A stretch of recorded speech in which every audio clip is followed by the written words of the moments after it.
ये देखिए,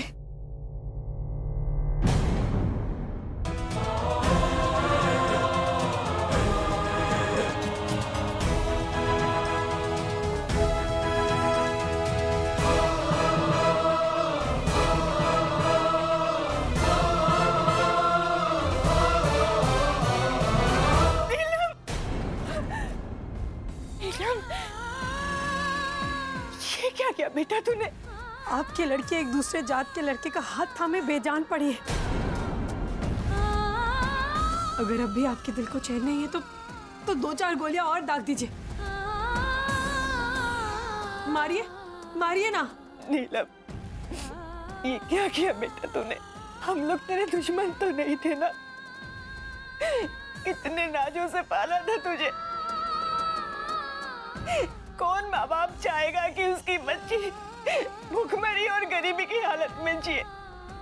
इसलिए अच्छे घर में, अच्छे खानदान में तेरी शादी करवाना चाहती थी कि तू रानी बन के जिए, रानी बन के रहे बेटा। लेकिन ये क्या किया तूने? वर्षों पहले जो मेरे पिताजी ने अपनी बेटी के साथ की, आज वही मेरे हाथों भी हो गया। तब मैंने अपनी बहन को खोया था और आज इकलौती बेटी को खो दिया। मैंने उस भूल से भी सबक नहीं लिया बेटा। हो सके तो आप बदनसीब माँ बाप को माफ कर देना।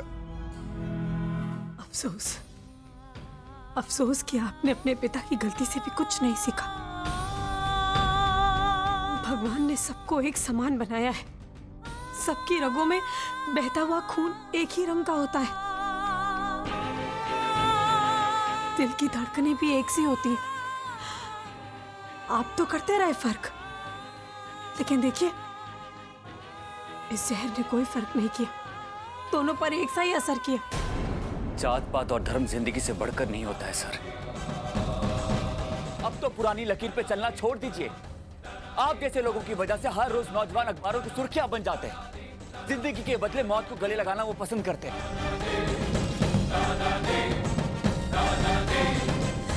अगर आज आपने अपनी बेटी को समझा होता, उसके मन को समझा होता, उसके प्यार को, उसके कुनाल को समझा होता, तो आज आपकी बेटी इस तरह जात पात के नाम पर बलि नहीं चढ़ी होती। यश और आरती ने आंखें खोलती हैं हमारी। अगर मुझे एक मौका मिला ना, तो तुम्हारी कसम नीलम, तुम्हारी शादी मैं कुणाल के साथ करवा दूंगी। काश भगवान मुझे मेरी बच्ची को खुशी देने का एक मौका और दे देता। काश वक्त का पहिया में घुमा पाता। काश। नीलम, बेटा बहुत प्यार करते हैं हम तुमसे। भगवान से हमेशा प्रार्थना करेंगे कि हर जन्म में तुम ही हमारी बेटी बनो।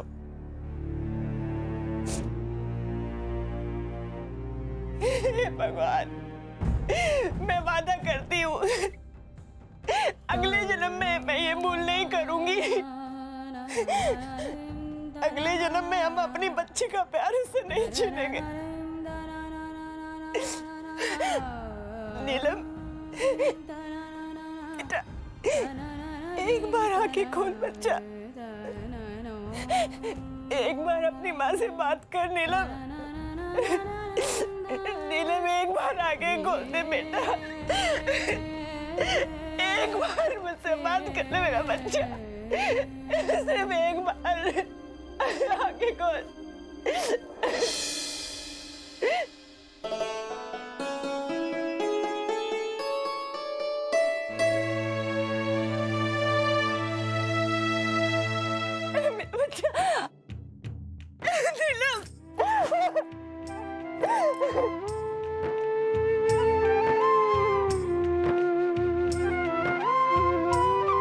भगवान का लाख लाख शुक्र है कि मेरा बच्चा तो ठीक है। मैं ठीक हूँ मॉम, मुझे कुछ नहीं हुआ। जान देने का इरादा तो मैंने कर लिया था, लेकिन उस दिन यश भैया ने और आज आरती भाभी ने मुझे समझाया। जिंदगी अनमोल होती है, अपने लिए, अपनों के लिए। अपनों को खोने का दर्द वही समझ सकता है जिसने अपनों को खोया है। मैं मर जाती, लेकिन उसके बाद ना कुणाल जी पाता, ना आप दोनों। और आप दोनों कुणाल के साथ मेरी शादी करने के लिए राजी नहीं थे। बस मॉम इसीलिए मुझे ये सब कुछ करना पड़ा, आरती भाभी के कहने पर, ताकि आप लोगों की आंखें खुल जाए। मुझे माफ कर दीजिए।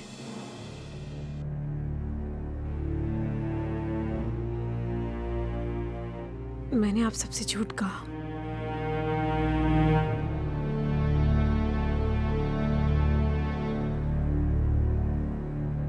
माफी तो हम मांगना चाहते हैं आप लोगों से। आप लोग हमारी बच्ची का जीवन संवारने में लगे हुए थे और हम आप लोगों की ही जान के दुश्मन बने हुए थे। मैं भी आप सबसे माफी मांगता हूं, इस तरह यहां आकर पूजा में विघ्न डालने और आप सबको दोष देने के लिए। सिंधिया जी, आपके बेटे और बहू ने ना सिर्फ हमारे नीलम की जान बचाई है, बल्कि हमें भी एक नया जीवन दिया है।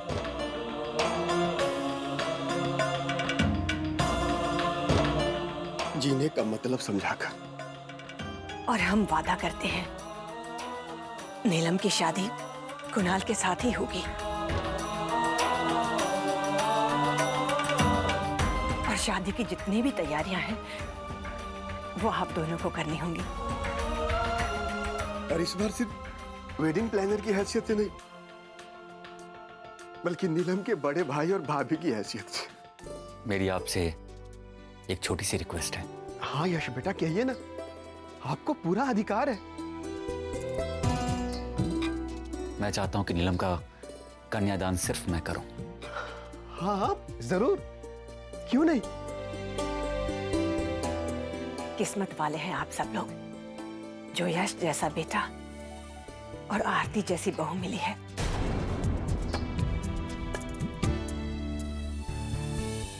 यस, मेरे भैया और भाभी ने प्यार करने वालों के लिए एक नई मिसाल कायम की। गायत्री, नया रिश्ता जुड़ रहा है। नीलम इस घर की बेटी बनी है और इन तीनों भाइयों की इकलौती बहन। मुंह मीठा करवाओ सबका। जी बिल्कुल। नहीं सिंधिया जी, अब तो हम पूजा संपन्न होने के बाद प्रसाद से ही अपना मुंह मीठा करेंगे।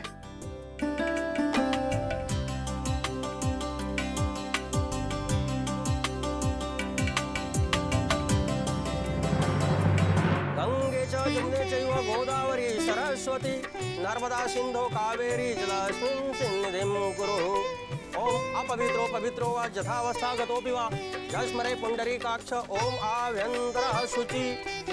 ओम पुनातु ओम पुनातु ओम पुनातु।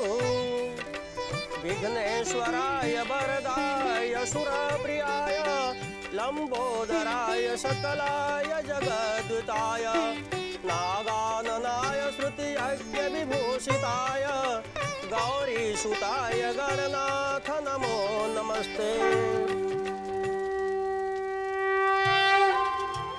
यजमान, ये सबको प्रसाद बांट दीजिए।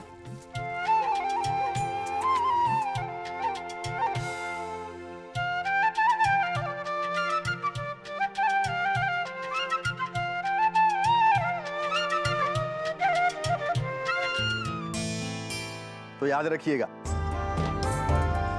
आप सबको नीलम और कुणाल की शादी में जरूर आना है। जरूर।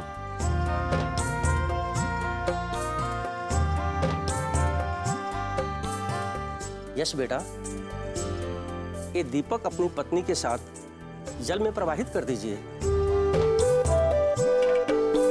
ताकि आपके घर में सुख और शांति बनी रहे।